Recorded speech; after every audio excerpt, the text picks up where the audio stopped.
proposé par Hype FM.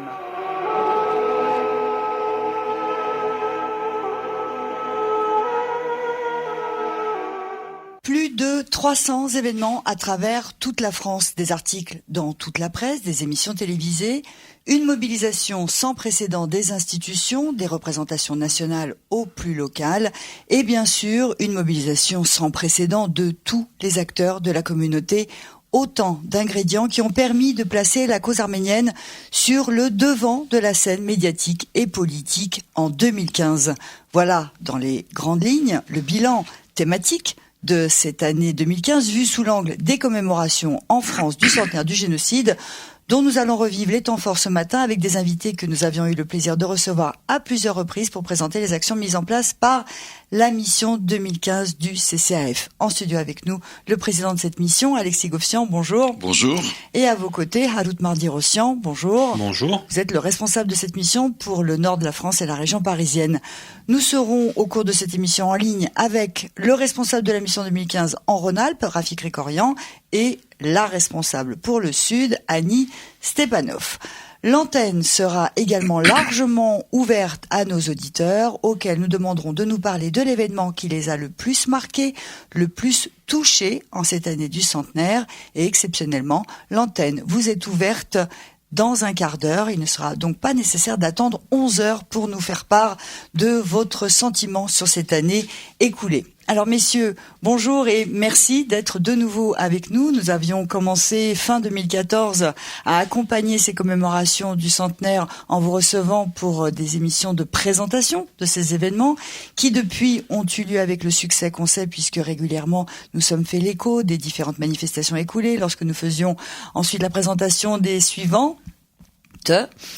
Aujourd'hui, il est l'heure de tirer le bilan général de cette année 2015. Il sera difficile de choisir les événements que nous allons rappeler ce matin parce que tous mériteraient d'être cités aujourd'hui car ils représentent des mois de travail pour ceux qui les ont réalisés, voire plus, et chacun a donné tout ce qu'il avait dans la réalisation de certains de ces événements. Nous avons choisi ce matin de parler en fait des temps forts et d'essayer de tirer un bilan peut-être thématique, comme vous avez déjà vous-même, responsable de cette mission 2015, commencé à le faire. Alors déjà, dans un premier temps, Alexis Govsian, on a envie de pousser un soupir de soulagement, c'est fait, oui, Paris gagné. En effet, c'est fait, puisque une mission à durée déterminée, par définition, est déterminée dans le temps, et donc elle est terminée. Et nous sommes avec Harout, avec mes amis, relativement soulagés d'avoir mené à son terme cette commémoration un peu exceptionnelle que le CCAF avait souhaité placer d'abord sous l'égide, sous l'esprit de l'union, tel que caractérise le CCAF avec ses organisations. Donc il s'est agi de faire l'union avec tous ceux qui travaillent au quotidien sur les questions de mémoire, d'histoire, mais aussi de justice, de réparation. Donc toutes les organisations, tous les citoyens d'origine arménienne se sont mobilisés au niveau de l'union. Il faut aussi rappeler cette union avec l'Arménie et avec l'Église, puisque la mobilisation a été globale et très générale, à la fois nationale mais aussi internationale. L'union aussi avec tous nos concitoyens, tous les Français, les organisations, les plus hautes autorités de l'État, le président de la République, le Premier ministre, la maire de Paris, les différentes collectivités. Cette union a été, je crois, quelque chose qui caractérise aujourd'hui le travail que nous souhaitions réaliser sous deux aspects qui étaient mémoire et justice. Justice comprenant bien évidemment les réparations et mémoire parce qu'il s'agissait de commémorer le centenaire et puis de rappeler que nous étions là toujours nous étions là prêts aussi. Et debout et aussi justice parce qu'il y a un certain nombre de problèmes de fond qui ne sont pas réglés au niveau de la reconnaissance par la Turquie, des réparations et tout ce qui va avec.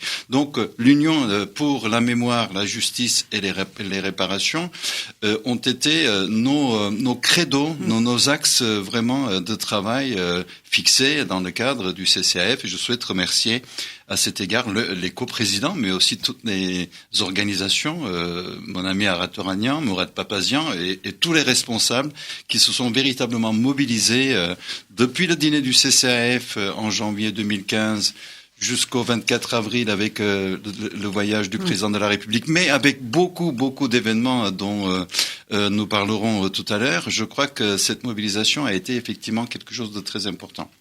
Et enfin, nous avions aussi deux axes un peu particuliers que nous souhaitions privilégier. Ce que nous avons fait, c'était d'abord la femme arménienne avec la mère, la grand-mère, la mère, l'épouse, mais aussi la fille, cette renaissance qui est permise par la femme, qui donne la vie, avec toute une série d'événements majeurs qui aussi ont été organisés avec la Croix-Bleue, avec les expositions, nous y reviendrons également, et aussi avec la femme, les enfants, les orphelins, et aussi ceux qui aujourd'hui constituent la nouvelle génération et qui vont faire que la cause arménienne, si certains pensaient qu'elle serait terminée, en tous les cas atténuée, elle ne sera pas parce que ces enfants sont là et parce qu'ils sont debout.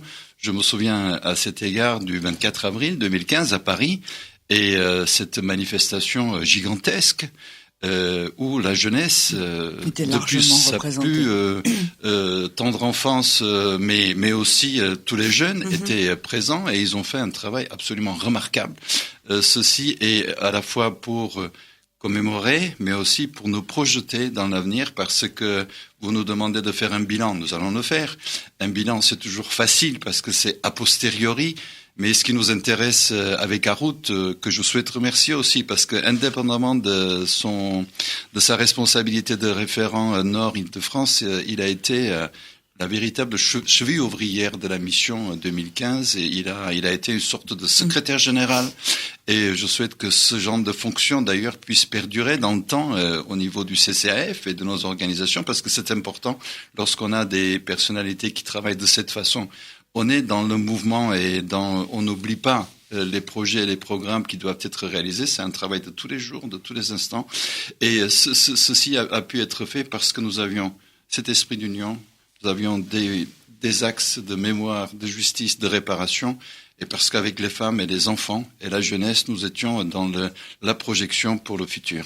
Voilà ce premier bilan que je vous souhaite faire, sachant que ce n'est qu'une étape. Le centenaire, ce n'est pas la fin en soi. Évidemment, ça avait été dit et redit à plusieurs reprises, ce n'était qu'une parenthèse, on va dire, une parenthèse très particulière, évidemment, ce centenaire. Il fallait le marquer de façon grandiose, comme cela a été le cas, de rappeler pourquoi ce centenaire, mais d'insister sur et après. Alors, une parenthèse sur le après, les perspectives de la cause arménienne. Ce sera justement le thème de notre émission Carte sur table de la semaine prochaine, où nous recevrons les représentants du CCAF qui viendront notamment nous présenter les actions qui vont être entreprises, mais aussi le dîner qui aura lieu le 28 janvier. Vous rappeliez celui du 28 janvier 2015. C'est désormais un rendez-vous incontournable, ce dîner du CCAF républicain. Il aura de nouveau lieu cette année. Donc les représentants du CCAF seront là la semaine prochaine pour parler des perspectives suite à cette année 2015. Mais il convient aussi ce matin, vous étant les acteurs de premier plan de cette année, d'en tirer vous-même un bilan. Alors Alexis, vous avez brossé un tableau quasi complet puisque vous avez abordé pratiquement toutes les facettes de cette année 2015, les acteurs, les enjeux, les thématiques.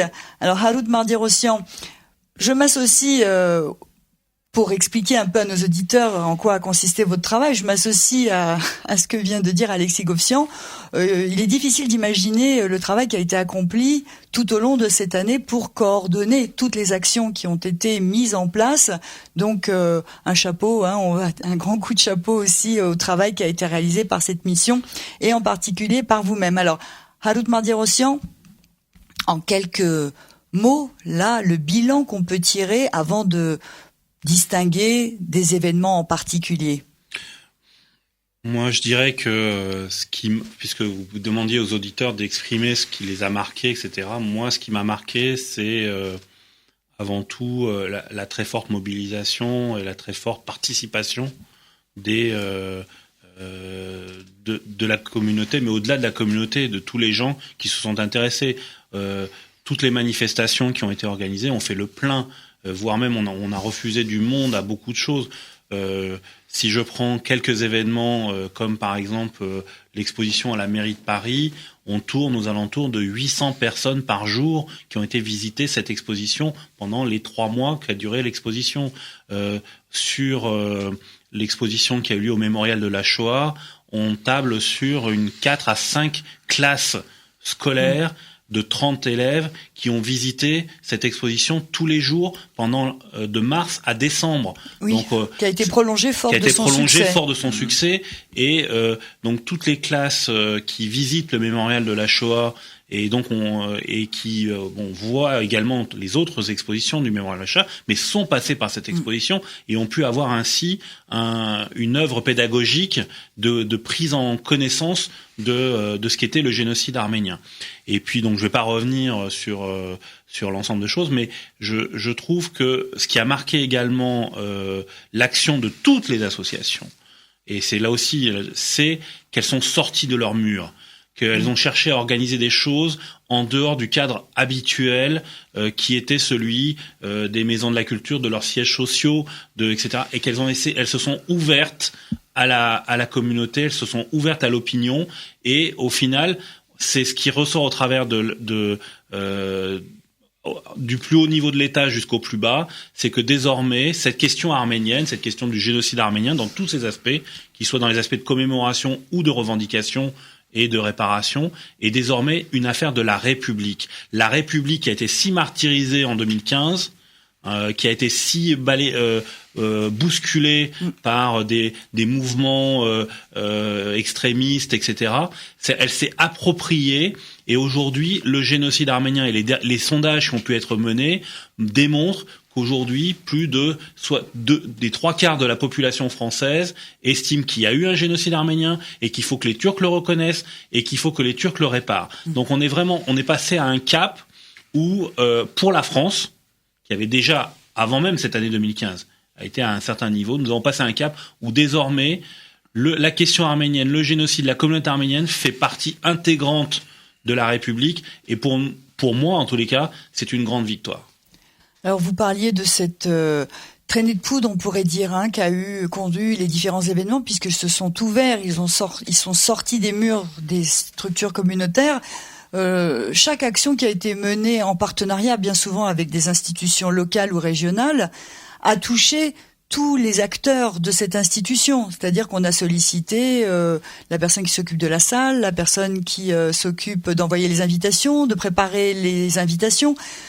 Tout ce personnel des collectivités territoriales a été mobilisé et donc sensibilisé également en interne, parce que c'était leur travail et qu'il y a eu aussi cet impact-là, au-delà des visiteurs, une prise de conscience que cette question du génocide arménien et le centenaire est devenue l'affaire de tous. Ce n'était plus une histoire communautaire arméno-arménienne, mais c'est devenu une histoire française, on pourrait dire, avec un grand F.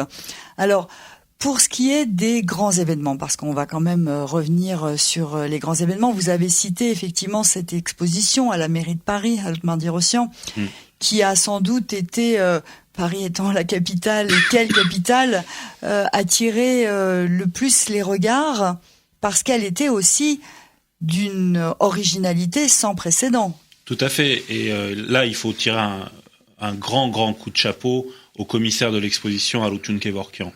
Je veux dire, rien que pour ça, il mérite la Légion d'honneur qu'il va recevoir. Et on le félicite de nouveau. Et on le félicite de nouveau pour cette récompense et reconnaissance de la République.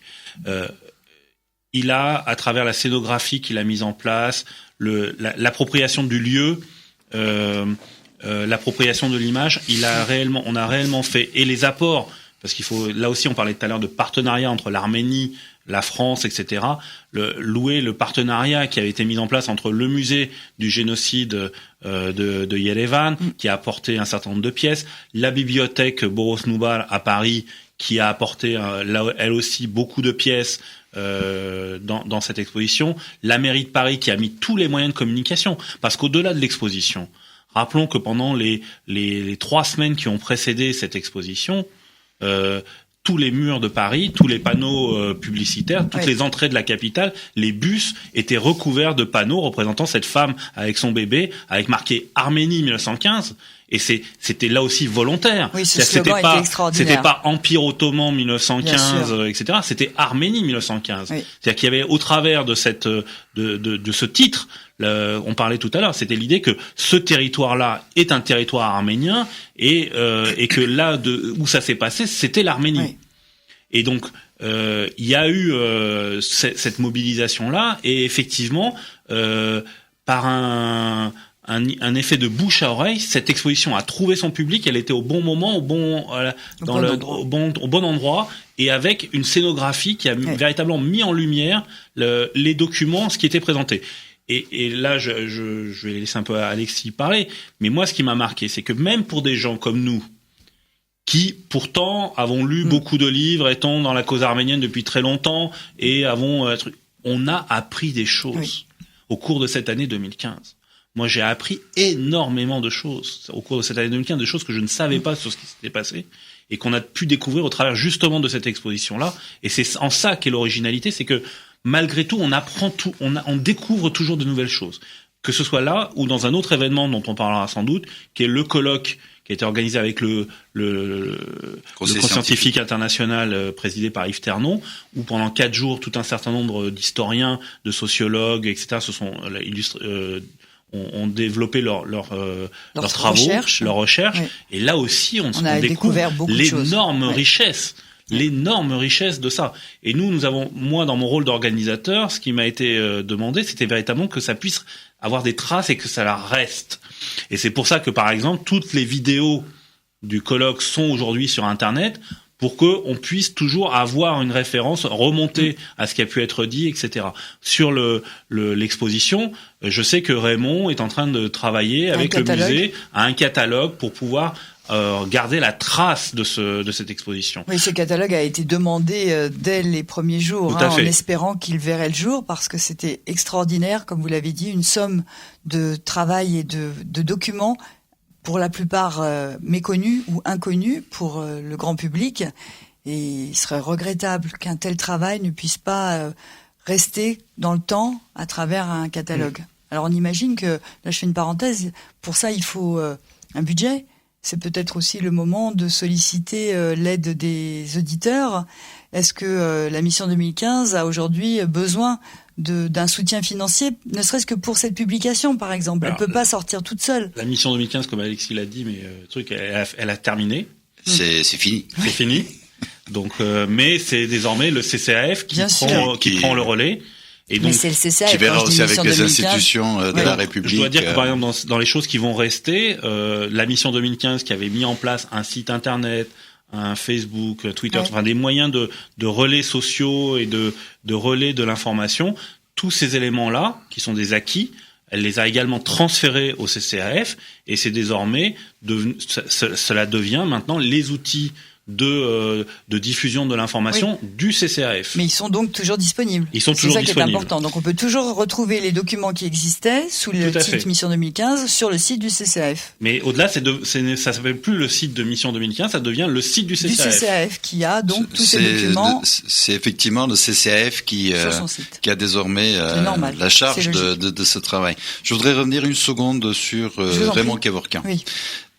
Et rappeler aux auditeurs le caractère exceptionnel de ce qui vient de se passer. La République française, c'est-à-dire le président de la République, a nommé Raymond Kevorkian, l'un des plus grands historiens du génocide des Arméniens, chevalier de la Légion d'honneur, le 31 décembre 2015.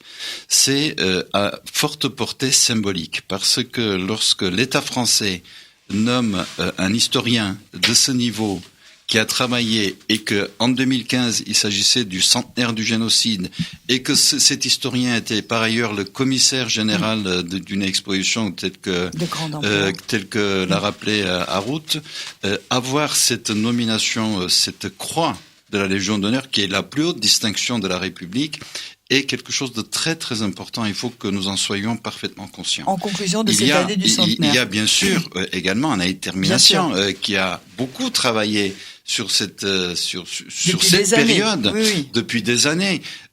C'est à la fois avec Anaïd et avec Raymond Kevorkian, on voit là une véritable appropriation par la nation, par la République, des historiens, des travaux d'historiens et de leur caractère irréversible dans le cadre de ce processus de reconnaissance et aussi de réparation qui s'inscrivent. Donc c'est vraiment un événement majeur que nous avons vécu, nous étions fiers. Cette récompense n'intervient pas par hasard, c'est ça que vous voulez dire. Elle n'est pas là par hasard. Elle intervient le dernier jour de l'année 2015 et elle est attribuée à quelqu'un comme Raymond Kevorkian, qui a été la cheville ouvrière de tout le travail et aussi avec ses publications, ses travaux.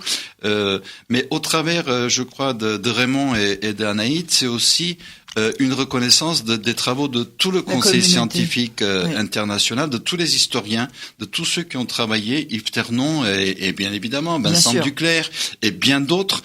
Et c'est cette reconnaissance, c'est quelque chose de majeur. Je crois qu'il faut à la fois les féliciter, mais aussi remercier la République française, son président, d'avoir pris cette initiative. C'est pas anodin. C'est quelque chose qui ne vient pas comme ça, par hasard, et on ne reconnaît pas de cette façon. Et lorsqu'on reconnaît, c'est qu'il y a véritablement une appropriation de ces logiques qui sont celles que nous avons vécues. Commune. Aujourd'hui, la France était partie prenante du génocide. Elle était dans le génocide, bien souvent du côté des Arméniens, mais c'était son histoire. Et cette histoire a été réappropriée par la France, par la communauté nationale, y compris dans ses aspects symboliques. Et c'est quelque chose de très important, je crois, et qu'il faut le souligner. Et puis il faut que nos auditeurs en soient parfaitement conscients. Et fiers. Nous avons un auditeur en ligne. Bonjour.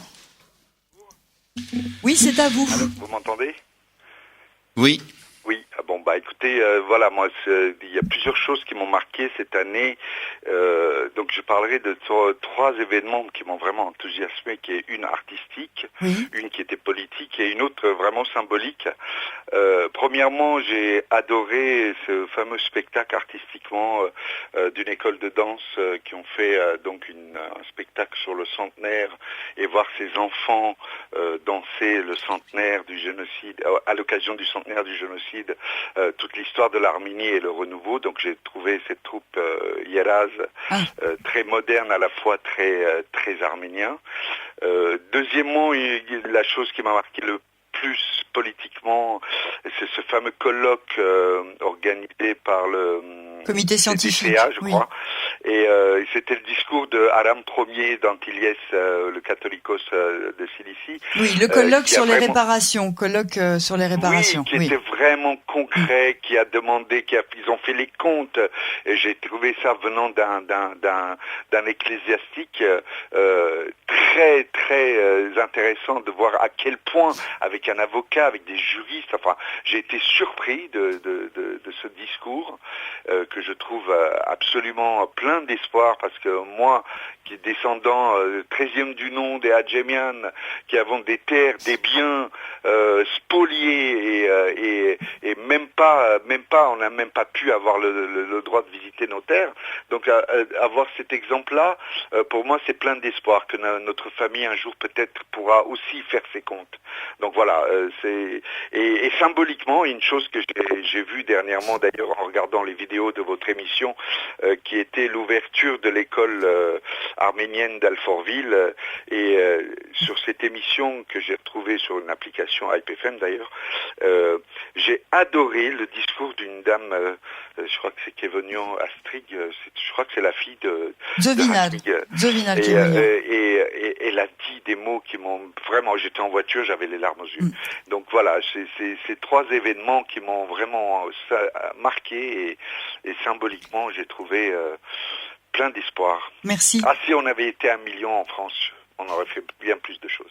Merci pour votre appel. Alors je rappelle que l'antenne est ouverte à nos auditeurs. Ils peuvent appeler le 01 43 53 20 74 et faire comme cet auditeur part de leur émotion. Quel est l'événement qui les a le plus marqués? Alors cet auditeur rappelait l'inauguration de l'école Saint-Messot-Barabian d'Alfortville. C'était pas un événement organisé dans le cadre de la mission 2015. C'était pas un événement du centenaire, mais quel symbole que l'inauguration d'une école, d'un collège en 2015. On l'a souligné à de nombreuses reprises. Alors, on a beaucoup parlé des jeunes. On va revenir justement sur ces jeunes qui étaient l'énergie de toutes ces actions. Mais il n'y a pas eu d'action de jeunes où il y en a peut-être eu en région. On ira tout à l'heure à Marseille, notamment avec Amnesty International. Mais en région parisienne, on est resté quand même dans des actions plus adultes, j'ai envie de dire, plus institutionnelles. Est-ce que vous partagez cet avis, vous, les responsables de la mission ? Je crois que les jeunes, en tant que catégorie, s'il fallait les catégoriser, ils se sont peut-être moins mobilisés parce que nous avions souhaité cette union et ce travail en commun de tous. Et nous avons eu les jeunes très souvent présents. Ah oui, ils étaient présents. Ils étaient mobilisés partout. Y compris pour le dîner du CCAF, parce que sans les jeunes, on n'aurait pas pu faire toute cette organisation et tout ce qui s'en est suivi.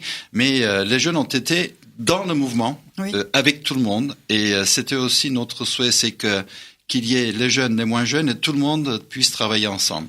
Il y a des moments où certains peuvent faire des actions particulières, et d'autres où on a besoin d'avoir une globalité, une unité.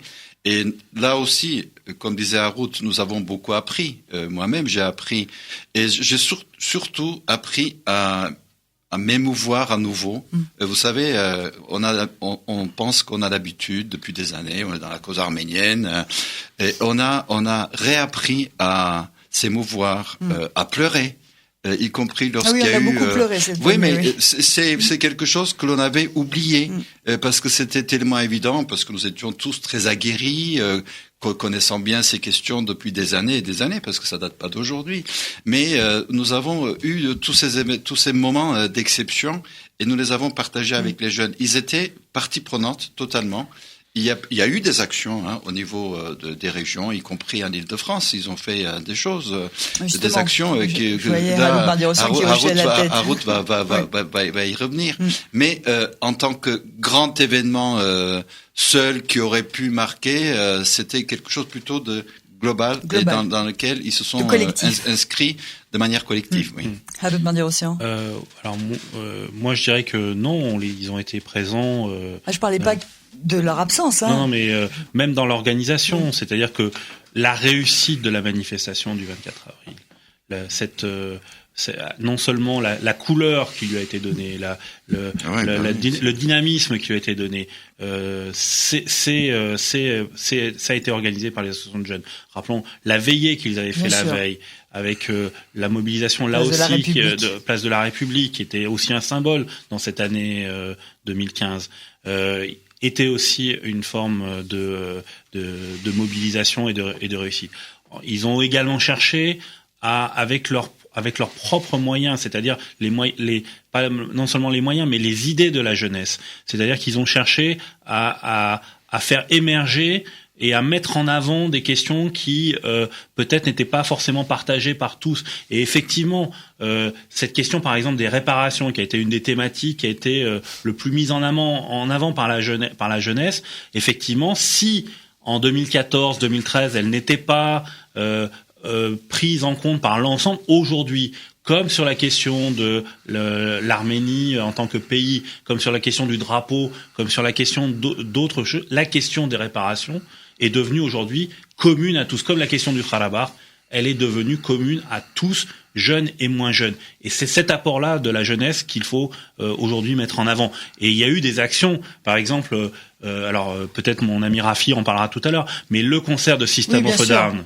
à Lyon, surtout en région parisienne. Je parlais pas le concert de System of a Down à Lyon et aussi au niveau international a été un point. Sur Paris, l'édition à 27 000 exemplaires du magazine L'Histoire, qui a été distribué dans tous les lycées d'Île-de-France, dans tous les collèges et les lycées d'Île-de-France, et aussi un moyen de toucher cette jeunesse. Et aujourd'hui, d'ailleurs, on va pas parler des perspectives, mais par exemple, il y a des associations de jeunes qui, sur la base de ce document qui a été envoyé, aujourd'hui organisent dans les collèges et dans les lycées des présentations, des conférences, des débats avec des classes et des professeurs d'histoire pour continuer ce débat-là. Oui, parce que ça continue. Ça, il faut le préciser.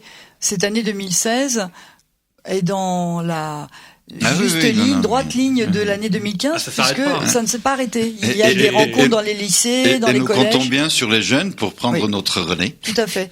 Ça continue. Et pour amplifier le mouvement. On m'a appelé tout à l'heure pour me dire que à Livry-Gargan, le lycée Bouloche, par exemple, organisait une exposition sur les Arméniens et le génocide arménien. Et tous les élèves de ce lycée vont venir voir cette exposition. Nous avons fourni un certain nombre de brochures justement pour qu'ils puissent les distribuer, etc. Donc ce travail de après-vente continue, ce service que l'on donne continue. Il n'est plus sous l'égide de la mission 2015, mais il est sous l'égide du CCRF.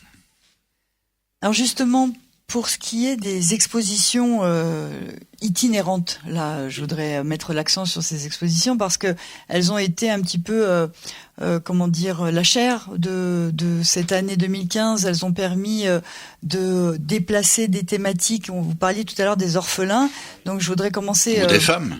Oui, mais on va commencer par cette exposition sur les orphelins, parce que moi, je me demande à moi quel est l'événement qui m'a le plus touchée. Je n'ai malheureusement pas pu voir cette exposition sur les orphelins, mais rien que d'en parler et d'entendre les responsables de cette exposition en parler, j'avais été très très émue, et je pense que tous ceux qui l'ont vu ont été touchés par ce travail de recherche qui a été fait, parce que travailler sur ces orphelins, et je pense notamment au film de Baled Marounian, Orphans of Genocide, les orphelins du génocide, qui nous rappelle que ces grands-mères dont on parle pour nous aujourd'hui, ces grands-mères, c'était ces orphelins de 1915, et que on a oublié parfois qu'avant de devenir des grands-mères et des grands-pères, ils étaient ces petits qui avaient été laissés sur les chemins dans les déserts. Et tous ces événements autour des orphelins ont été des moments très très forts. Donc un coup de chapeau à ces organisateurs de cette exposition. Et la Maison de la Culture Arménienne de Grenoble qui avait monté cette exposition, qui l'a exposée à Lyon au CNMA, qui l'a exposée à Marseille, qui l'a exposée à Paris à Toblo-Sassel. Donc nous avons joué un rôle là effectivement de coordination de cette exposition. À chaque fois, il y a pu y avoir un certain nombre de manifestations autour. Le film de Baled Marounian dont vous évoquez a été un complément très utile là-dessus. Là, on parlait de choses pour l'anecdote. Moi, par exemple, j'ai découvert l'existence de ces orphelinats à Châteauroux, vers Orléans, où il y avait entre les années 20 et 35, il y a eu 40, 60 orphelins arméniens qui constituaient un orphelinat des Arméniens en France. Et ils ont marqué leur territoire parce que on a le pont des Arméniens qui est à côté de Châteauroux, et parce que l'orphelinat était juste à côté, et on évoquait ce truc. Donc véritablement, voilà, c'est l'anecdote que aujourd'hui, dans des territoires qu'on n'estimait pas, et ces enfants-là, qui sont devenus aujourd'hui des adultes, etc., ont aussi une histoire. Et moi, je voudrais là aussi faire une digression, mais sur des initiatives qui ne faisaient pas partie forcément de la mission 2015, mais qui ont été des apports assez magnifiques à cette année 2015. C'est par exemple tout ce qui a été fait par l'organisation Under Life, les 100 vies, au travers de leur site internet, et qui racontent ces histoires de vie. Et vraiment un travail magnifique a été fait autour de ça, et qui permet de se réapproprier une histoire qui n'a pas forcément été très connue. Alors nous avons parlé de l'exposition Les orphelins du génocide qui avait été organisée, mise en place, montée par la MCA de Grenoble, ce qui fait qu'on a un peu abordé les actions menées en Rhône-Alpes. Nous sommes en ligne avec le responsable de la mission 2015 en Rhône-Alpes, Rafik Krikorian. Bonjour. Oui, bonjour Asmi. Alors on a déjà présenté, rappelé et insisté sur l'importance de cette exposition organisée par la MCA de Grenoble. Donc ça, c'était votre partie, donc on l'a dit à votre place. Mais il y avait d'autres événements. Il y a beaucoup de choses qui ont été dites déjà. Alors, les événements en Rhône-Alpes ont été aussi très nombreux. Quels sont ceux qui vous ont le plus marqué, vous, organisateurs, et de façon générale, parce qu'on ne peut pas tous les citer, peut-être les plus anecdotiques ou les plus grands, les plus importants? C'est à vous de voir, Rafik Krikorian. Sur quoi vous voulez vous arrêter ce matin? Alors, rapidement, juste pour revenir sur la mission de l'Isère, effectivement, l'exposition préparée par Antoine Bedrossian, et vraiment je tiens à le remercier en collaboration avec la Maison de la Culture arménienne de Grenoble. Donc c'est une exposition, malheureusement vous n'avez pas pu la voir à SMIC, mais c'est quelque chose de magnifique et qui continue à tourner, parce que même si le travail de la mission 2015 était à durée déterminée, maintenant il y a une dynamique qui a été mise en place, il y a les réseaux qui ont été qui se sont organisés, et donc maintenant toutes ces ressources sont en train d'être utilisées. Donc nous, au niveau de la région, on continue à la faire tourner, cette exposition. Donc il y a déjà un programme établi pour 2016. D'accord, donc on peut encore la voir si on se déplace en Rhône-Alpes. Absolument. Eh ben c'est super. On peut essayer de la faire venir à Paris. Et puis à vous de voir maintenant en région, que ce soit sud ou nord, l'exposition existe. Et donc vous pouvez, donc on peut encore la faire venir. Tourner. Alors, voilà. donc cette exposition. exposition. Ça, c'est une chose. Ensuite, effectivement, donc on va revenir effectivement sur ce concert de System of a Down, parce que concrètement, c'est la plus grosse manifestation qu'on ait eue, c'est 17 000 personnes. Oui.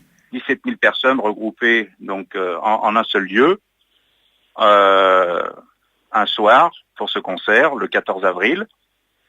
En collaboration donc avec le comité de défense de la cause arménienne, et qui avait pris sous son aile les jeunes du Nord-Selound aussi, pour mener à bien les actions en partenariat donc avec le groupe System of a Down. Alors Rafik Krikorian, juste une parenthèse, parce que tous nos auditeurs ne connaissent pas System of a Down. C'est un groupe de rock américain constitué de nombreux musiciens arméniens qui avaient programmé en 2015 une tournée qu'ils avaient appelée la tournée du centenaire. System of a Down compte dans le monde entier des millions et des dizaines de millions de fans. Lorsqu'ils disent un mot, il est entendu par des millions de personnes à travers la planète. Et cette tournée du centenaire, eh bien, elle est passée par chez vous. D'où l'importance de cet événement. Et elle s'est terminée en Arménie. C'était bien de le préciser, parce qu'effectivement, dans le feu de l'action, personnellement, même moi, je connaissais donc les déclarations, notamment de Serge Tankian, mais le groupe en lui-même, System of a Down, c'est vrai que c'était quelque chose de... Et puis d'ailleurs, ça, pour moi, ça reste toujours quelque chose d'assez spécial, parce que le public a entonné Savdarabad, donc vous avez 17 000 personnes qui ne sont pas arméniennes, évidemment, mais qui entonnent en arménien Savdarabad. Ils sont tatoués, ils sont percés dans tous les sens.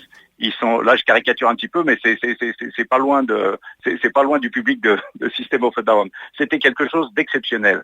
Le message, ils l'ont fait passer à travers leur clip de présentation du centenaire aussi.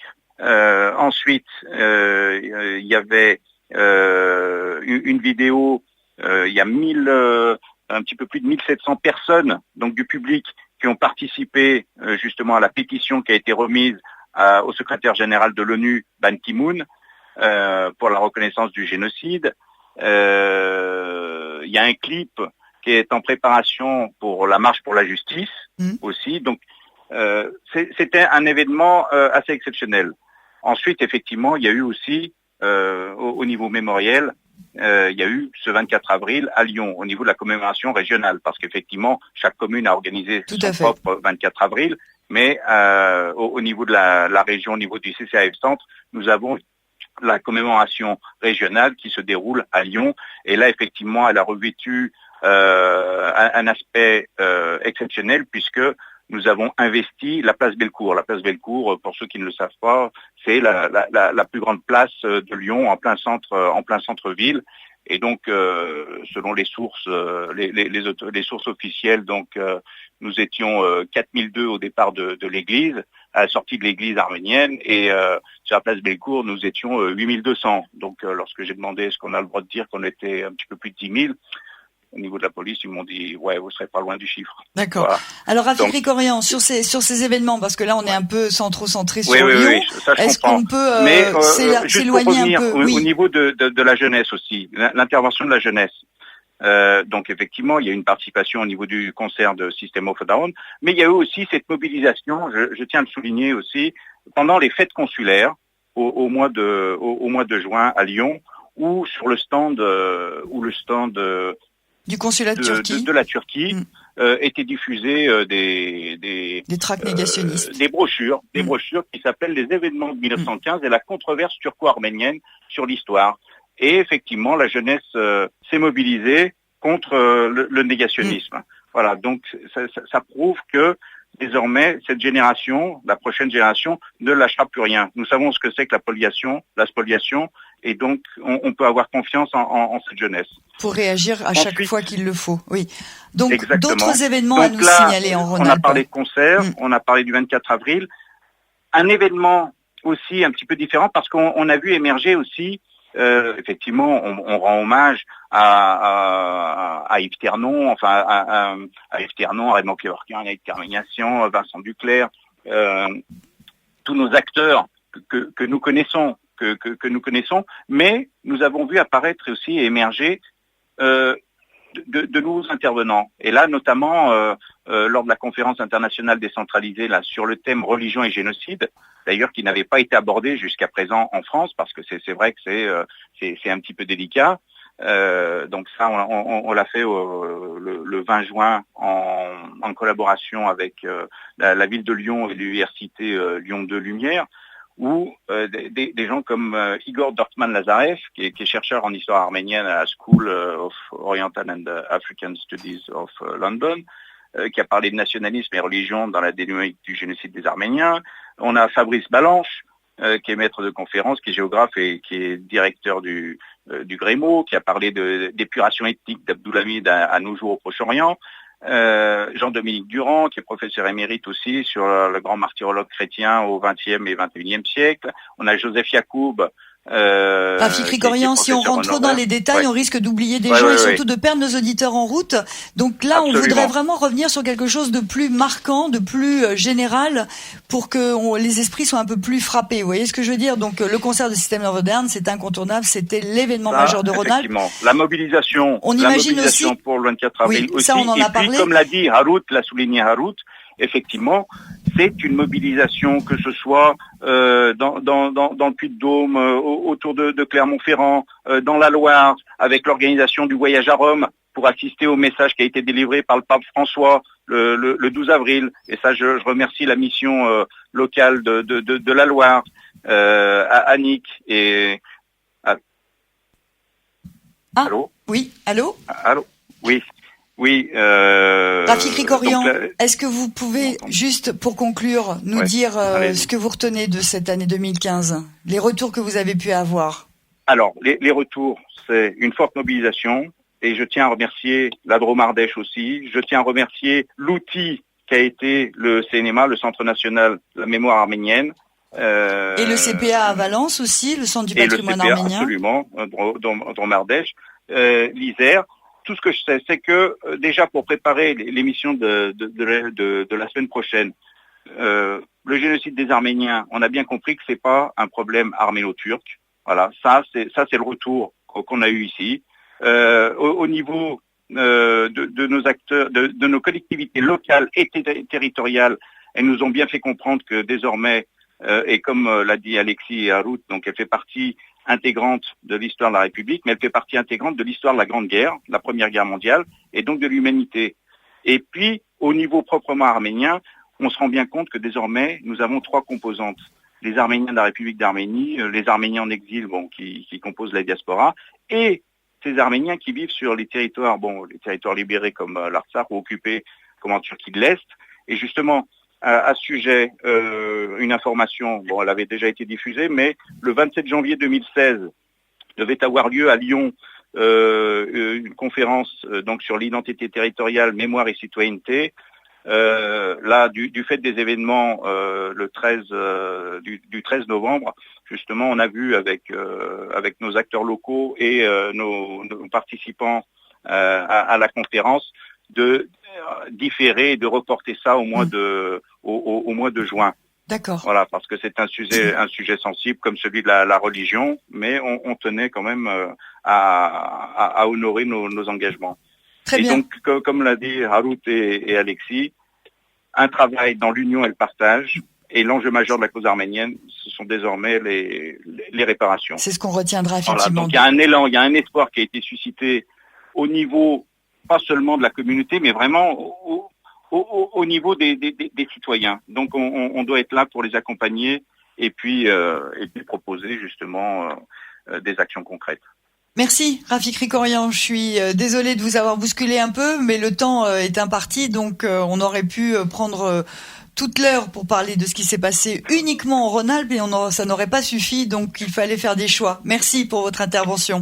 Merci Asmi. Alors c'est difficile de choisir et de couper la parole parce qu'on sent l'enthousiasme, mais ça rejoint ce qu'on dit depuis le début. Ça a été une année tellement riche qu'on ne sait plus par quel bout le prendre.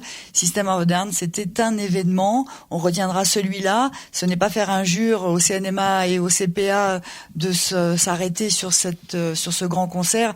On a tout au long de l'année raconté et présenté les événements qui ont eu lieu dans ces structures, les conférences, les expositions. Donc ils ne nous en voudront sans doute pas. Par contre, en termes d'avenir, si on doit ouvrir un peu des perspectives, je veux dire que ce travail-là qui a été mené dans ces institutions-là, le CNMA a proposé, elle aussi, des expositions totalement innovantes qu'on n'avait pas vues. Je prendrais par exemple celle du parcours d'un enfant du génocide autour de la personnalité de Napoléon Bulukian. Oui. Le CPA des angles nouveaux. Le CPA avait préparé une exposition, plusieurs expositions, dont une sur les génocides dans la bande dessinée, qui est une exposition absolument magnifique. Et moi, je ne saurais que trop encourager les associations culturelles ou les maisons de la culture ou dans d'autres régions de mettre à leur programme, de prévoir là-dessus, et que 2015, encore une fois, ne s'arrête pas. Il faut que ces éléments-là puissent tourner, puissent aller dans d'autres régions, et c'est peut-être un des souhaits que je peux évoquer. Aram, puisqu'on va peut-être partir sur Marseille là maintenant, mais il y a eu un énorme travail qui a été mené par cette association Aram que je voudrais absolument remercier, et en même temps saluer la mémoire de Valojan Artin qui malheureusement nous a quittés durant cette année 2015, et donc là-dessus eux aussi ce travail-là il mérite d'être diffusé, il mérite d'être montré ailleurs. Effectivement, on invite tous les responsables de structures et d'associations qui ont des sièges, des locaux, pour qu'ils accueillent ces expositions ou qu'ils se mettent en relation avec leurs élus locaux, les institutions locales, pour avoir des salles. Tout à fait, le CCF est encore là pour les aider s'ils veulent les faire. On est là pour le faire. Donc des expositions très riches qu'il conviendrait de faire revivre, qu'elles ne restent pas maintenant dans les cartons. Alors nous allons effectivement nous rendre à Marseille. Vous faites bien évidemment Harout d'évoquer l'association Aram. Quand je parlais tout à l'heure des expositions itinérantes qui ont été la chair de cette année 2015, il y avait aussi les expositions préparées par l'association Aram, association de recherche et d'archivage de la mémoire, qui ont permis à de nombreuses villes d'avoir un support pour pouvoir travailler en direction de informer leur communauté et les habitants des différentes villes. Alors nous allons dans un instant être en ligne avec la responsable de la mission 2015 pour la région Sud, Annie Stepanov, qui est en ligne avec nous. Bonjour Annie. Oui, bonjour. Alors merci d'être ce matin sur l'antenne d'AIPFM, et nous allons vous demander un exercice plutôt difficile puisqu'il s'agit de résumer en quelques mots, en quelques minutes, de nous dire quels sont les temps forts de cette année 2015 en région sud, donc ça englobe un territoire très très vaste. La parole est à vous pour nous dire quels sont les événements qui vous ont le plus marqué et ceux qui ont le plus enthousiasmé et mobilisé. Alors, j'en ai quelques-uns, mais bon, et comme il y avait énormément, j'ai pas pu moi-même assister à tout. Bon, je connais quelques manifestations, notamment sur Marseille. Il y a eu à la région, à la maison de la région, il y a eu une grande exposition où il y avait plus d'1 million de personnes qui sont venues visiter. Ça, je trouve que ça a été formidable. Ensuite, il y a eu sur Toulon, il y avait des grandes expositions aussi, il y avait des bandes dessinées. Ensuite, nous avons eu quelque chose qui m'a marqué vraiment. Je crois que tout m'a marqué parce que même si les projets étaient modestes, il y a des projets qui étaient très forts et d'autres qui étaient modestes, mais ils ont tous été faits avec le cœur. Alors, Et Annie donc, Stepanov, on peut oui. quand même mettre l'accent sur l'événement phare qui a ouvert l'année 2015 en région PACA, c'est Amnésie Internationale. Oui, voilà, c'est Amnésie Donc c'est quand même Internationale. l'événement de la région. Oui. Oui, c'est Amnésie, ça a été Et qui a clôturé une très à grande Paris, d'ailleurs. manifestation. Et qui ensuite est monté à Paris. Malheureusement, moi, je n'ai pas pu y assister, mais toutes les années, j'y assiste. Bien sûr, mais en dehors de ce que vous avez pu vous-même vivre, en tant que responsable de la mission 2015 PACA, il s'agit surtout de nous donner à entendre qu'est-ce qui a le plus touché dans votre région. Donc, on pense que Amnésie Internationale, nous, vu d'ici, a semblé être l'événement majeur de votre région, tellement qu'il est monté à la Villette à Paris et qu'il a connu un fort retentissement ici aussi. Alors, donc, à part donc à part ce grand événement qui avait eu lieu, qui a eu lieu où, sur les docks, ou ça s'est déroulé où cette année, le Amnésie 2015? Normalement, c'était au MUSEM, je crois. D'accord. Donc le MUSEM, ce nouveau grand musée de Marseille, qui a aussi permis de donner un écran très particulier à ces commémorations du centenaire. Oui. Alors, Alexis. Ça a permis, excusez-moi. Oui. Vu que c'était ça a donné un écran plus important, pour la visibilité plus importante pour notre communauté. Bien sûr. Alors, Alexis Goffsian. Asmik Papazian, je crois que pour nos auditeurs, il est aussi utile qu'ils puissent voir l'étendue des travaux et des actions qui ont été réalisées.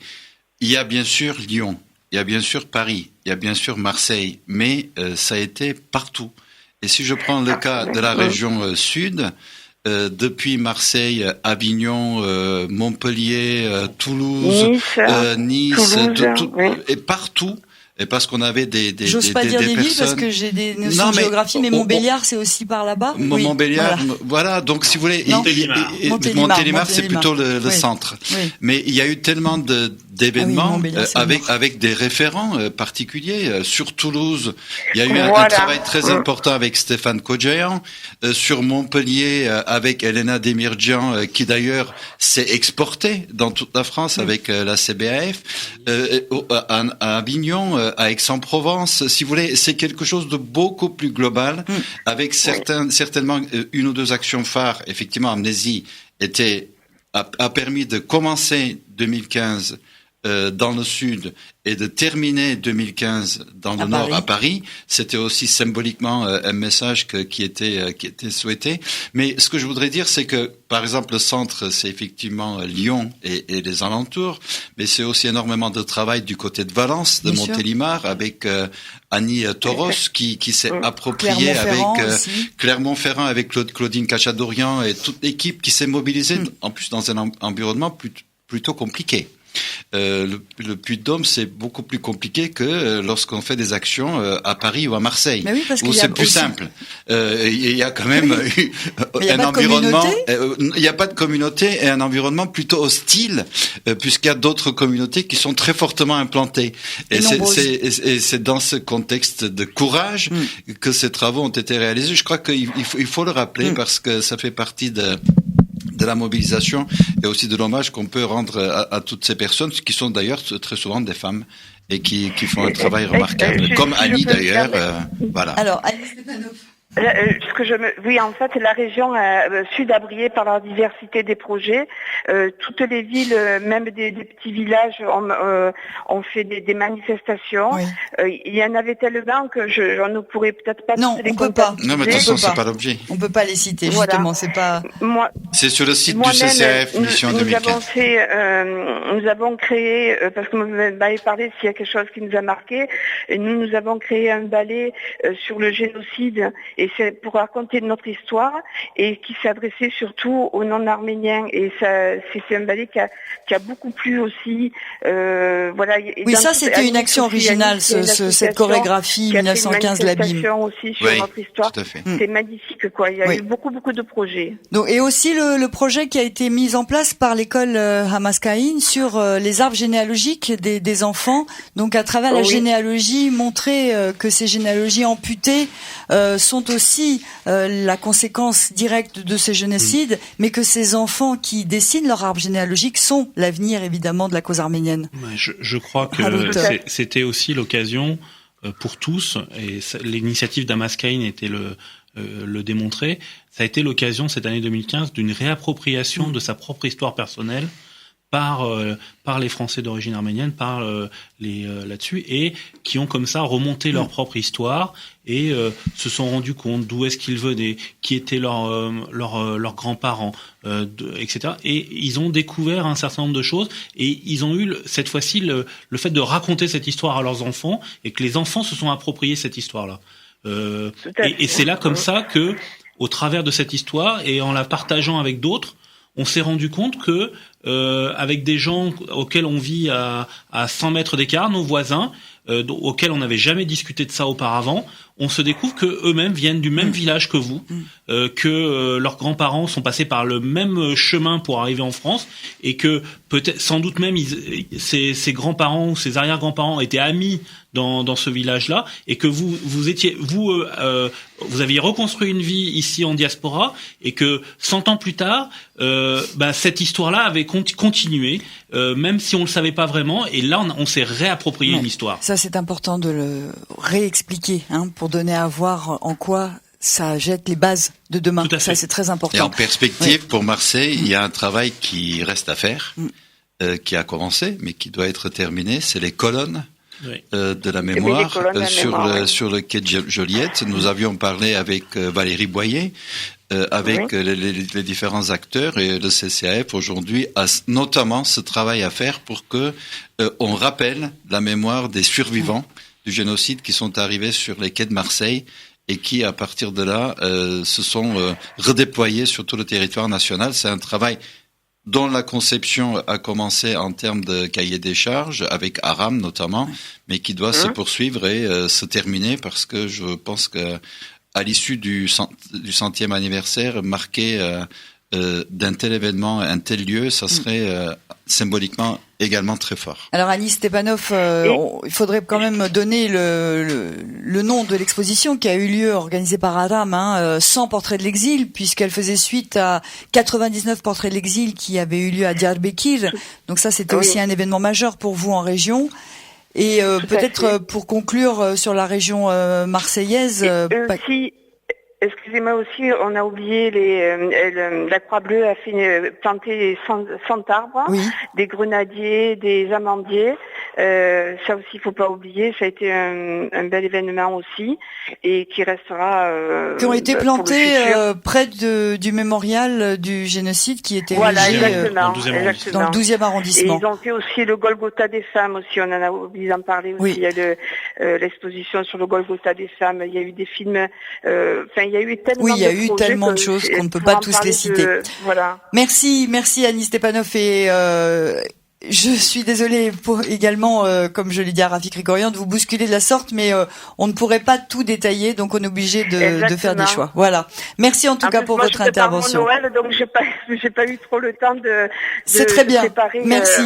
Mais j'espère que ça ira. C'est parfait. Merci bien. Je vous souhaite un joyeux Noël à tous et une bonne journée. Merci. Alors, Anis Stepanov le disait à l'instant, ça va nous permettre d'enchaîner sur les actions qui ont eu lieu sur toute la France, organisées par une association. Alors là, on parlait justement des amandiers et des grenadiers plantés par la Croix-Bleue à Marseille. Ça avait commencé le 8 mars à Paris avec la plantation de 100 rosiers dans le jardin d'Yerevan. Vous avez choisi, vous, à la mission 2015, de mettre l'accent sur le rôle des femmes et les actions de femmes sur cette année 2015. Absolument, tout à fait. C'était le sens du message dont je parlais au début de cette émission. Il nous paraissait important de leur rendre hommage, et en même temps, à travers ces femmes, se souvenir également de toutes celles qui sont aujourd'hui en Turquie, ces grands-mères qui transmettent également la mémoire du génocide et font que la société turque est bousculée dans ses fondamentaux, puisque la plupart des Turcs se retrouvent finalement des origines arméniennes à travers ces femmes. Donc la femme, en termes de thème, était quelque chose de majeur et que nous avons souhaité. Et la Croix Bleue des Arméniens de France, avec la mairie de Paris, effectivement, a débuté le jour de la Journée internationale de la femme, des droits des femmes. Donc des droits des femmes. Et ce travail a été ensuite quelque chose de relativement permanent un peu partout en France. Une trentaine de villes ont accepté. Et puis d'autres qui vont venir aussi. Vous savez, c'est aussi des questions de programmation. Mais il faut quand même insister là-dessus, parce que vous disiez tout à l'heure que c'est devenu, la question arménienne est devenue l'affaire de tous. Une trentaine de villes en France ont accepté d'accueillir cette action proposée par la Croix-Bleue. La femme, c'est la vie, et l'arbre aussi. De planter des arbres. Et planter des arbres, c'est redonner la vie dans un cadre urbain à ce qui est végétal, alors que le minéral prend de l'importance. Et là, c'était aussi de marquer de cette façon le renouveau, en tous les cas, le regard vers l'avenir de ce qui pouvait être la suite du centenaire du génocide. Et c'est, je crois qu'il faut rendre hommage à toutes les femmes de la Croix-Bleue. C'est important. Il y a aussi l'exposition Golgotha des femmes, qui s'est beaucoup baladé depuis Montpellier, Marseille, Valence, Paris, etc., et qui a de manière originale a mis en perspective la situation de la femme arménienne. Les visages et aussi le regard que l'on pouvait avoir de la femme et la femme, le regard qu'elle pouvait avoir de la société et de l'environnement. Donc ce sont des aspects un peu innovants, un peu nouveaux, qui sont importants à souligner. Et ça, c'est quelque chose de majeur. Donc, et pour terminer sur ce chapitre des femmes, signalons également l'action qui a duré sur plusieurs mois de la ronde des femmes. Ronde, bien sûr. La ronde tous les dimanches en fin de journée. Et puis c'était quelque chose d'important, en plus dans un lieu là aussi relativement symbolique, culturel. Beaubourg, donc c'était dans ce sens-là une programmation assez conséquente et très bien réfléchie et surtout très bien organisée. Je crois que là il y a eu un travail qui a été fait. On était sur l'aspect revendication. Il y avait, je me souviens, avec ces arbres, et je revendique avec cette ronde qui était faite sur le modèle des mères et grand-mères de la place de Mai en Argentine qui revendiquent justice pour leurs disparus de la dictature. Et qui s'est terminée, alors je ne sais pas si c'était la dernière ou l'avant-dernière, mais par une association avec des femmes turques qui elles aussi sont venues turques, kurdes et rwandaises qui sont également venues marcher aux côtés des Arméniennes pour la justice et pour les femmes. Donc je trouve que le symbole était là très fort. Moi, dans cette thème sur la femme, j'y rajouterai quelques éléments culturels, mais qui ont aussi leur importance. Annie l'a évoqué, et puis l'auditeur également l'a évoqué. Un certain nombre de spectacles. De danse, de chorégraphie, etc. ont mis également la femme au centre de ces spectacles, des choses absolument magnifiques et ont pu toucher un public au travers large public au travers de ce thème. Et puis dans la littérature, il faut quand même rappeler que il y a eu quand même des succès d'édition, etc. de cette année. Et il faut là parler du livre de Valérie Toragnan, L'étrangère, qui est focalisé sur une femme et qui a connu un grand succès. Dans Les yeux d'Anouche, qui a reçu le prix Gulli du livre jeunesse. Du livre jeunesse, et qui là aussi est centré autour d'une jeune fille, peut-être pas encore d'une femme, mais en tous les cas d'une jeune fille. Varto, la BD qui a été produit et préparée par Goluna Prikian, qui elle-même aussi a touché un public, qui est aussi centré autour du personnage de jeune et d'une jeune fille. Donc il y a eu véritablement là un thème porteur que nous avons cherché que nous avons relayé, et parce que il nous semblait également porteur d'avenir. Parce que il s'agissait aussi, au travers de la femme, d'envisager la transmission et d'envisager le futur des générations. Alors, je rappelle à nos auditeurs. Juste en information, on parlait tout à l'heure de Baret Maronian et des orphelins, et on parle là maintenant des femmes. Je voudrais quand même donner comme cette information que Baret Maronian est en train de préparer son prochain film, qui sera présenté à Paris. Ce film lors du prochain festival du film des droits de l'homme de Paris en compétition, et que ce film s'appelle Femme de 1915. Après Orphelin de 1915, il a appelé ça Femme de 1915, la femme avec un S, Woman of Genocide. Et donc ce film sera en compétition dans le cadre du Festival des droits de l'homme à Paris. Donc on voit là aussi que ça continue, que la production continue. Il y a encore du travail. Alors juste un rappel, le numéro de téléphone que nos auditeurs peuvent composer pour se joindre à nous, 01 43 53 20 74. N'hésitez pas à nous appeler pour nous dire ce qui vous a marqué en cette année du centenaire 2015, donc l'année écoulée que nous essayons de faire revivre par petites touches. Alors il y a eu tellement d'événements qu'on va en oublier, alors on s'excuse par avance. C'est pour ça qu'il vaut mieux voilà. pas trop les citer. Ne pas trop les citer, mais je voudrais quand même, parce qu'on parlait des événements qui ont touché un public non arménien vraiment au sens large. Alors le concert de System of a Down, 17 000 personnes, on imagine bien qu'il n'y a pas 17 000 jeunes en région Rhône-Alpes qui aiment le rock, donc de jeunes arméniens je veux dire, donc ça a touché un public non arménien. Pensons également au concert qui a été donné au Châtelet, au théâtre Absolument. du Châtelet, théâtre de donc concert de musique classique qui là a touché les fidèles, les amateurs de musique classique, les abonnés du Châtelet. C'était effectivement un concert organisé par l'UGAM dans un cadre culturel, parce qu'il s'agissait à l'occasion du centenaire de remettre aussi en perspective tout le patrimoine culturel des Arméniens, et aussi les artistes arméniens qui sont venus d'un peu partout pour se produire sous la conduite d'Arthur Altunoglu, et qui a fait un travail absolument remarquable. Ce concert a eu une portée très forte, parce que effectivement c'était des mélomanes qui étaient présents, mais c'était aussi beaucoup de responsables politiques, culturels qui étaient là. Il y avait Arthur, il y avait toute une série de people. Vous le rangez dans quelle catégorie, culturelle ou politique, Arthur? Je le range dans la catégorie people. Il est tellement connu qu'il n'a pas besoin de catégorie. Mais ce que je veux dire, c'est que toutes ces personnes étaient là le jour du concert, le 20 avril 2015, organisé par l'UGAB, pour commémorer le génocide, avec un message qui était celui de la commémoration et aussi de la revendication, parce qu'il y avait tout un travail qui était également en lien avec l'Arménie, puisque c'était une transmission simultanée, et toutes ces personnes étaient là en communion avec nous, et ça fait partie des très grands événements que nous avons vécus. Il y en a eu d'autres, mais effectivement celui-là était important, le 20 avril 2015. Oui. Alors vous l'avez redit, ce mot réparation, c'est très très important, parce que ça a été le mot d'ordre de cette année 2015. Il est apparu sur le devant ou en filigrane dans pratiquement toutes les manifestations qui ont été organisées, et bien sûr lors de ce colloque dont un auditeur parlait tout à l'heure, durant lequel Aram Ier, donc voir un ecclésiastique tenir un discours aussi engagé sur cette question des revendications et des réparations, c'était une première. Haroun Mardirossian, est-ce qu'on peut dire que l'année 2015 aura été celle de l'ancrage de cette question des réparations, que maintenant on ne peut plus revenir en arrière, puisque même en Turquie il y a eu une exposition qui parlait des réparations. Ça y est, on est vraiment dans le vif du sujet maintenant. Oui, je pense que là, il serait temps, on a envie de dire aussi. Il serait temps, mais j'allais dire aussi que c'est une dimension qui n'a jamais été oubliée. Non, qui n'a jamais été oubliée.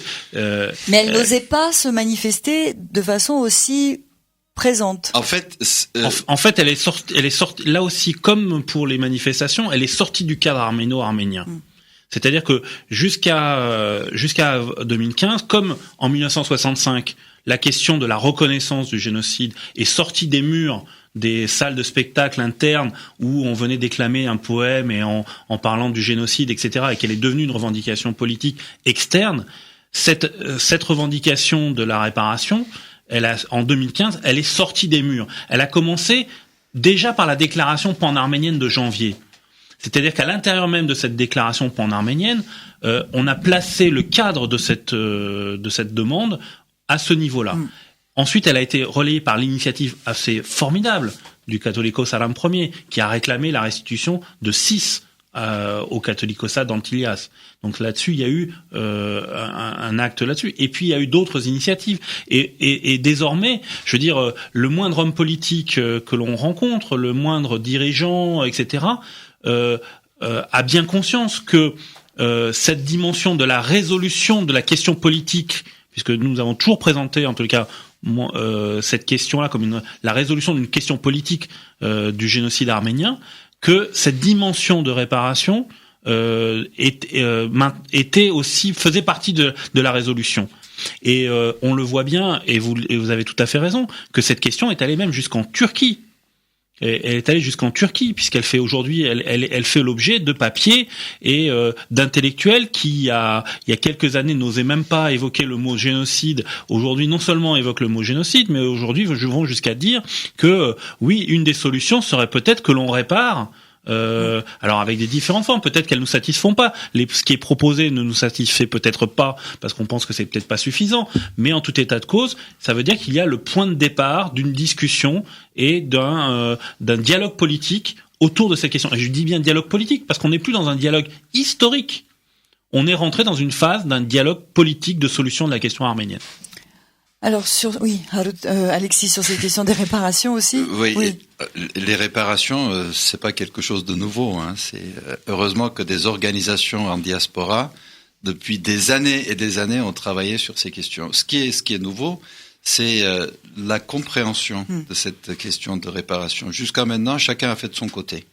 Chacun avait son propre programme et c'était très inaudible. Et sa propre vision peut-être. Et c'est avec sa propre vision, certains voulant ceci, d'autres voulant cela, alors que avec la déclaration pan-arménienne et avec une réappropriation Arménie et diaspora de cette problématique et aussi l'intervention de l'Église, c'est devenu quelque chose de beaucoup plus compréhensible. C'est une première chose. Et deuxièmement, c'est le centenaire et 2015 ont permis à tous ceux qui entendaient parler de réparation, qui n'étaient pas forcément des Arméniens, des organisations ou autres, mais ça leur a permis de mieux comprendre la nécessité de réparation et pourquoi il fallait non seulement reconnaître le génocide, mais aussi réparer les conséquences de ce génocide. C'est quelque chose de nouveau, c'est consécutif aux travaux qui ont été faits en France et ailleurs, pour le centenaire et au niveau de pédagogie, des travaux historiques, des travaux de revendication, de concerts, de colloques, de conférences,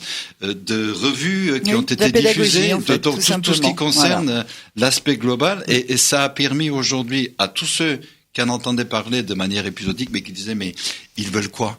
Ils comprennent aujourd'hui pourquoi la réparation est quelque chose de consubstantiel par rapport aux travaux de reconnaissance. Et peut-être aussi que le contexte international favorise aussi cette compréhension et permet à ceux qui ne sont pas concernés par l'histoire du génocide de façon directe de comprendre en quoi cette réparation est une nécessité. Même 100 ans après, il y a encore justement des victimes qui demandent réparation puisque les descendants des victimes de 1915 sont des victimes directes, indirectement directes, je pourrais dire. Alors cette émission arrive à son terme. On n'a pas fait le tour évidemment de tout ce qu'il y avait à dire. Qu'il me soit permis de faire une parenthèse. Moi, ce qui m'a le plus touché, ce sont les actions qui ont été menées dans des villages, dans des régions où il n'y a pas de communauté arménienne. Et c'est ainsi que on a découvert l'existence des orphelins du Gers, des Arméniens, des jeunes Arméniens, des adolescents qui avaient été envoyés dans le Gers pour devenir des employés de fermes pour être exploités, il n'y a pas d'autre mot, dans les fermes et qui sont tombés dans l'oubli le plus complet parce qu'il n'y avait pas de reprise de la communauté. Ils ont été un peu livrés à eux-mêmes, tous ces jeunes adolescents, et grâce au travail de recherche fait par une habitante de Marciac qui s'appelle Florence Géroir-Cotona. On a découvert l'existence de ces orphelins du Gers. Elle a comme ça sillonné toutes les bibliothèques de la région pour présenter son livre qui s'appelle Megordic, qui était l'un de ces orphelins du Gers. Et elle était interrogée lors d'un colloque, lors d'une conférence, par quelqu'un du public qui lui a dit « Mais on savait pas à l'époque, on savait pas en 1915 ». Alors elle a décidé d'aller chercher dans les journaux locaux, parce qu'on parle des grands titres nationaux qui, eux, savaient, qui couvraient 1915. Elle a fait des recherches et elle a découvert que même la presse locale dans le Gers, les petits quotidiens régionaux de ces petits villages parlaient de 1915 et elle a décidé de publier un livre sur ses recherches. Donc oui, l'année 2015 n'est pas terminée en soi, ça, évidemment elle est finie, mais 2015 va se poursuivre longtemps encore. Il y a comme une réplique, on pourrait dire, au séisme du centenaire. Et cette recherche effectuée par cette femme en est une qui méritait d'être mise à l'honneur parce que ça me paraissait très important à côté de toutes les grandes actions menées évidemment par la mission 2015 et les organisations de la communauté. Le mot de la fin pour aujourd'hui, Alexis Goffian? Je pense que tout reste à faire. Il faut que tous ceux qui sont mobilisés autour de la question arménienne restent mobilisés et travaillent d'arrache-pied, et que la reconnaissance du génocide, les réparations de ses conséquences et le travail qui doit être fait en France et ailleurs autour de cette question soit quelque chose qui s'organise de manière unitaire, et que le CCAF soit le plus longtemps possible cette organisation unique au monde qui puisse le permettre. Alors avant de vous donner la parole, Harut, nous avons un auditeur, évidemment, comme le veut la coutume. Lorsque l'émission se termine, nos auditeurs souhaitent nous faire part de leurs idées. On vous écoute. Bonjour à toutes et à tous. Qu'il me soit permis de vous adresser toutes mes félicitations et un joyeux Noël à tous d'abord. Merci.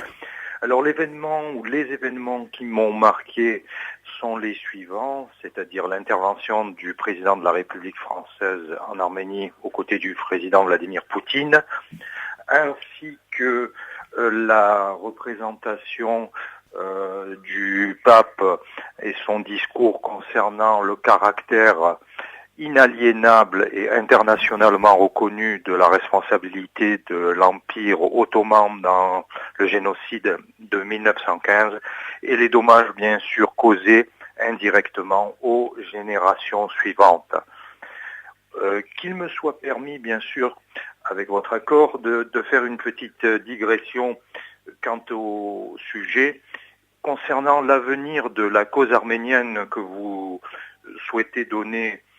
Il est fondamental de donner un caractère institutionnel et professionnel aux actions que vous envisagerez de conduire.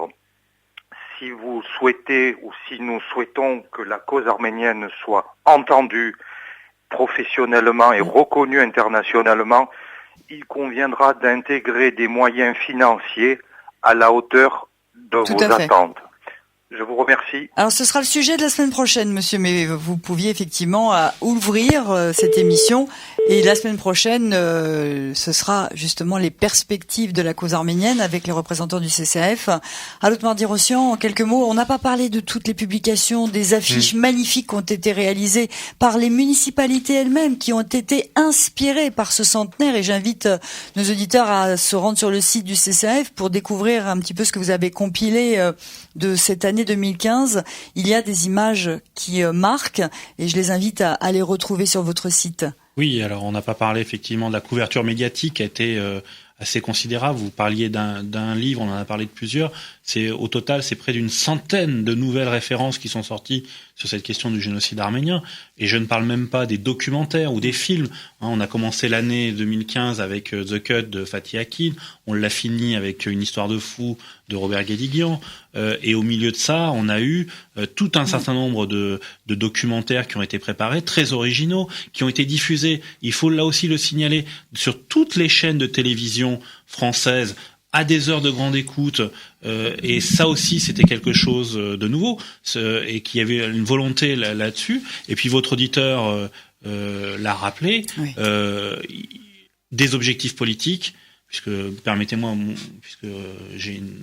Vous êtes le responsable du CDCA, voilà, une double casquette. Une double casquette, mais quand même, on a atteint un niveau de politique qui est assez considérable. La présence du président de la République, on l'a dit. Oui, on y est parvenu parce que c'était un tel événement. Mais c'est quand même un événement. Mais il faut la lier également avec la présence du Premier ministre en France aux commémorations du 24 avril. Et puis dans un certain nombre de nos manifestations, le colloque dont on a parlé tout à l'heure qui a été ouvert par la ministre de l'Éducation nationale, je veux dire, la présence du ministre des Anciens Combattants, la présence de Harlem Désir à un certain nombre de manifestations en tant que secrétaire d'État aux affaires européennes. Donc là-dessus, il y a eu véritablement un niveau politique qui a été atteint, qui est à mettre au crédit de cette année 2015 et du CCAF. Et moi, je voudrais conclure là-dessus en disant que c'est effectivement, on l'a dit, on l'a répété, mais c'est une réalité. 2015, ce n'est pas une fin. C'est un début.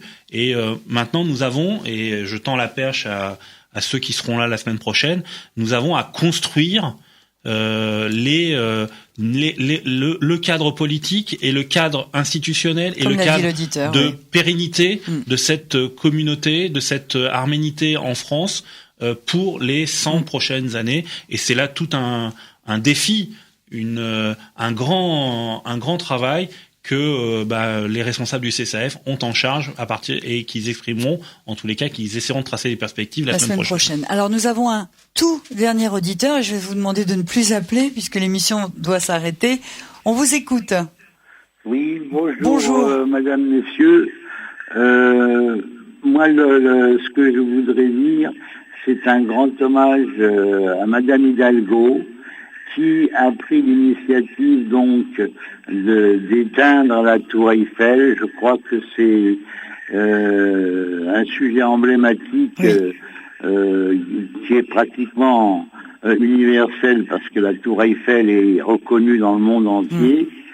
Et cette tour Eiffel qui est tous les jours habillée de blanc avec ses lumières scintillantes s'est retrouvée totalement dans le noir avec une robe de deuil en l'honneur du génocide des Arméniens. Oui. Voilà, écoutez, c'est ce que je voulais dire. Je vous remercie d'avoir rappelé pour nous rappeler cette image parce que c'est exactement l'image sur laquelle je souhaitais conclure cette émission. Vous voyez, c'était tellement symbolique et tellement fort que il n'y avait pas meilleure image pour conclure. Alors merci de l'avoir rappelé. Je vous en prie. Et bravo à tous. Merci à vous. Alors effectivement, je souhaitais conclure cette émission en rappelant à nos auditeurs cette image de cette tour Eiffel qui soudain s'est éteinte. C'était la toute première fois que la tour Eiffel s'éteignait. Malheureusement, elle s'est de nouveau éteinte suite aux attentats qui ont ensanglanté la capitale. Et je voulais donc inviter nos auditeurs à se remémorer cette image de cette tour Eiffel qui soudain s'éteint et à superposer sur cette image le visage de Valjean Artin auquel je souhaite rendre hommage en conclusion de cette émission. Merci de nous avoir suivis et on vous donne rendez-vous donc la semaine prochaine avec les responsables du CCAF pour parler des perspectives de la cause arménienne. Merci, au revoir.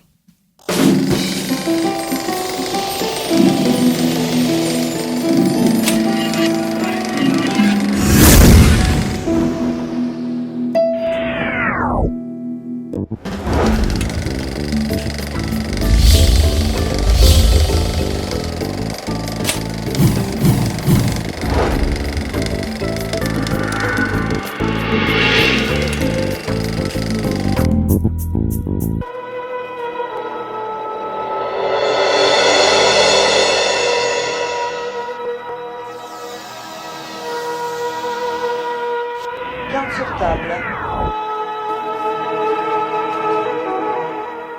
Une émission proposée par Hype FM.